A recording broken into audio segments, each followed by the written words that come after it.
வணக்கம். நான் உங்கள் ஜெயா. இன்றைக்கி நம்ம இந்த வீடியோவில் பிரான்ச்சஸ் ஆஃப் லிங்குவிஸ்டிக்ஸ் இதை பற்றி தெரிஞ்சுக்கலாம் வாங்க. வீடியோக்குள்ளே போகிறதுக்கு முன்னாடி இந்த வீடியோவை லைக் பண்ணுங்கள், உங்கள் ஃப்ரெண்ட்ஸோடு ஷேர் பண்ணுங்கள். சப்ஸ்கிரைப் பண்ணாதவங்களாம் ப்ளீஸ் சப்ஸ்கிரைப் பண்ணி சப்போர்ட் பண்ணுங்கள். இப்போ நம்ம பிரான்ச்சஸ் ஆஃப் லிங்குவிஸ்டிக்ஸை பற்றி பார்க்கலாம். ஏன்னா லிங்குவிஸ்டிக்ஸுன்றது மற்ற டிசிப்ளின்ஸோடையும் ஒரு ரிலேஷன்ஷிப்பில் இருக்கக்கூடிய ஒரு படிப்பு தான். அதுதான் இந்த லாங்குவேஜ் தினசரியே எல்லாருமே உபயோகப்படுத்துகிறோம். அவங்களுக்கு உபயோகமாக இருக்கக்கூடிய படிப்பு தான் இது. இதில் முதல்ல பார்த்திங்கன்னா சோஷியோ லிங்குவிஸ்டிக்ஸு. இந்த பிரான்ச் என்னென்னா ஸ்பீச் பிஹேவியர். எப்படின்னா ஒரு குறிப்பிட்ட குழு அந்த மக்களையோ இல்லை ஒரு இடத்துல இருக்கக்கூடிய மக்களோ ஒரு நாட்டில் இருக்கிற மக்களோ எப்படி சில வார்த்தைகளை சில ஃப்ரேசஸை யூஸ் பண்ணுறாங்க, அது மாத்திரம் இல்லாமல் அவங்களோட speech variety, habitat, norms, deviation இதெல்லாம் தரோவாக படிக்கிறது தான் சோஷியோ லிங்குவிஸ்டிக்ஸ். அடுத்தது சைக்கோ லிங்குவிஸ்டிக்ஸு. இவங்க சைக்காலஜி சம்மந்தப்பட்டவங்க. இவங்க மெயினாக இந்த மெக்கானிசம் என்ன, ஹியூமன் பீங்ஸோட மெக்கானிசம், நான் ஹியூமன் பீங்ஸ்னால் அனிமல்ஸ் அண்ட் பேர்ட்ஸ் அவங்களுடைய அந்த ஸ்பீச் மெக்கானிசம் என்ன, ஒரு குழந்தை எப்படி ஒரு ஃபஸ்ட் லாங்குவேஜ் அதாவது அதோட மதர் டங், அது இல்லாமல் ஒரு செகண்டு இல்லை மற்ற மொழிகள்லாம் எப்படி வேகமாக கிரகிச்சு படிச்சுக்குது, அதோட மென்டல் மேக்கப் என்ன, இந்த மாதிரி பல வகையான மொழிகளை அந்த குழந்தைக்குள்ளே போகும்போது அந்த குழந்தையோடைய மூளையோடைய இன்டீரியர் பார்ட்ஸ் எப்படி அதுக்குள்ளே அட்ஜஸ்ட் பண்ணிக்குதுன்றதெல்லாம் படிக்கிறது தான் இந்த சைக்காலஜிஸ்டோட வேலை.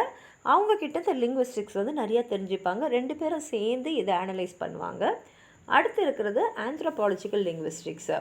இதில் பார்த்திங்கன்னா ஒருத்தரோட லைஃபு, ஹேபிட்டேட், கஸ்டம், ஆட்டிடியூட்ஸ் எல்லாம் எடுத்து ஓல்டு ஜெனரேஷனில் இருந்த பீப்புள் எப்படி சில விஷயத்தில் அவங்க அந்த லாங்குவேஜஸை அவங்க யூஸ் பண்ணாங்க அப்படின்றதெல்லாம் தெரிஞ்சுப்பாங்க. அப்போ இந்த லிங்குவிஸ்டிக்ஸ் அந்த விஷயங்கள்லாம் இப்போ இருக்கிற மென் அண்ட் மேட்டர்ஸில் எப்படி இம்ப்ளை ஆகுதுன்றதை படிப்பாங்க. அது ஒரு பர்டிகுலர் ரீஜனாகவும் இருக்கலாம், ஒரு நாட்டில் இருக்கக்கூடிய மொழியாகவும் இருக்கலாம். அடுத்து வர்றது மேத்தமேட்டிக்கல் லிங்குவிஸ்டிக்ஸ், கம்ப்யூட்டேஷனல் லிங்குவிஸ்டிக்ஸ், அப்புறம் ஹிஸ்டாரிக்கல் லிங்குவிஸ்டிக்ஸு. இதில் பார்த்திங்கன்னா மேத்தமேட்டிக்கல் லிங்குவிஸ்டிக்ஸும் கம்ப்யூட்டேஷனல் லிங்குவிஸ்டிக்ஸும் இந்த calculations, numbers, equations, graphs, charts இதை பற்றியெல்லாம் படிக்கிறது. ஹிஸ்டாரிக்கல் லிங்குவிஸ்டிக்ஸ் கடந்த காலத்துக்கும் நிகழ்காலத்துக்கும் இருக்கக்கூடிய கம்பேரிசன் அண்ட் கான்ட்ராஸ்ட்டை பற்றி எடுத்துகிட்டு வர்றது. இதில் பார்த்திங்கன்னா லாங்குவேஜோட பிஹேவியரையும் பார்ப்பாங்க. அதை டயக்ரானிக் லிங்குவிஸ்டிக்ஸுன்ற பிரான்ச்சில் வரும். அடுத்த பிரான்ச் கிளினிக்கல் லிங்குவிஸ்டிக்ஸ். இது டாக்டர்ஸோடைய லாங்குவேஜ். அவங்க ரிப்போர்ட் எழுதும் போது அவங்க டெர்மினாலஜி யூஸ் பண்ணுறாங்களே அதில் வர்றது தான் கிளினிக்கல் லிங்குவிஸ்டிக்ஸ். அடுத்தது இஎல்டி, இங்கிலீஷ் லாங்குவேஜ் டீச்சிங் இல்லை டீச்சிங் ஆஃப் இங்கிலீஷு. இது மற்ற மொழி மக்கள் ஆங்கிலத்தை படிக்கும் போது எந்த ஸ்ட்ராட்டஜியில் அவங்க அந்த மொழியை படித்தா அவங்களுக்கு அந்த லாங்குவேஜ் லேர்னிங் ஈஸியாக ப்ரொமோட் ஆகும் அப்படின்றத பார்க்குறது தான் இது. கான்ட்ராஸ்டிவ் லிங்குவிஸ்டிக்ஸுன்றது ரெண்டு இல்லை பல மொழிகள் இருக்கக்கூடிய அந்த பேட்டர்ன்ஸை டீட்டெயிலாக படித்து அதில் எதெல்லாம் வீக் ஸ்பாட்ஸ் இருக்குதுன்னு பார்த்து அதுக்கு ஒரு ரெமிடியல் மெஷரை தரது தான். அதனால் அந்த மொழியை படிக்கிறவங்க அதே மிஸ்டேக்கை திருப்பி செய்ய மாட்டாங்க. அதனால் அந்த எரர்ஸ் எல்லாம் லேர்னர்ஸ் என்னெல்லாம் எரர்ஸ் பண்ணுறாங்கன்றதை எடுத்து அதுக்கு ஒரு சொல்யூஷனை கொடுக்கும் போது அந்த மிஸ்டேக் ப்ரோன் ஏரியாஸ்லேருந்து அந்த லேர்னர்ஸ் அவங்க தவறை திருத்திக்கிறதுக்கு நிறைய விஷயங்கள் இருக்குது. அதனால் எரர் அனலைசிஸ் தான் இதில் இருக்கக்கூடிய அப்ஜெக்டிவ். கடைசியாக பார்த்திங்கன்னா ட்ரான்ஸ்லேஷன்.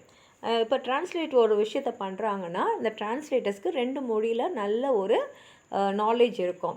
ஆனால் சில சமயம் பார்த்திங்கன்னா ஒரு மொழியை படிக்கும் போது, அதாவது அவங்க தாய்மொழி இல்லாத வேறு ஒரு மொழியில் படிக்கும் போது அவங்களோட ஃபஸ்ட்டு லாங்குவேஜ் இல்லைன்னா அவங்களுடைய தாய்மொழி அந்த இன்னொரு மொழியில் படிக்கிறாங்க இல்லையா, ஆனால் அது அவங்களோட மொழியில் அவங்க மனசுக்குள்ளே ஒரு புரிஞ்சுக்கிறாங்க. அவங்க தாய்மொழியில் தான் அதை புரிஞ்சுக்கிறாங்க. அப்போ அந்த லிங்குவிஸ்டிக்ஸ் என்ன பண்ணுறாங்கன்னா அந்த லாங்குவேஜோட இன்டர்ஃபியரன்ஸ், வெக்காபுலரி, ஸ்ட்ரக்சரல் கைட்ஸ்ல எல்லாம் அவங்களுக்கு ஹெல்ப் பண்ணுவாங்க. இப்படி தான் நம்ம படிக்கணும் அப்படின்றது. இது அந்த டிரான்ஸ்லேட்டர்ஸ்க்கு ரொம்ப உபயோகமாக இருக்கும். இதுதான் கடைசியாக பார்க்கக்கூடிய பிரான்ச்சு. உங்களுக்கும் எதாவது சொல்லணும்னு நினச்சிங்கன்னா கீழே இருக்கிற கமெண்ட் பாக்ஸில் எழுதுங்க. இந்த வீடியோவில் உங்களுக்கு ஏதாவது அடிஷ்னல் இன்ஃபர்மேஷன் வேணும்னாலும் கீழே எழுதுங்க. நன்றி.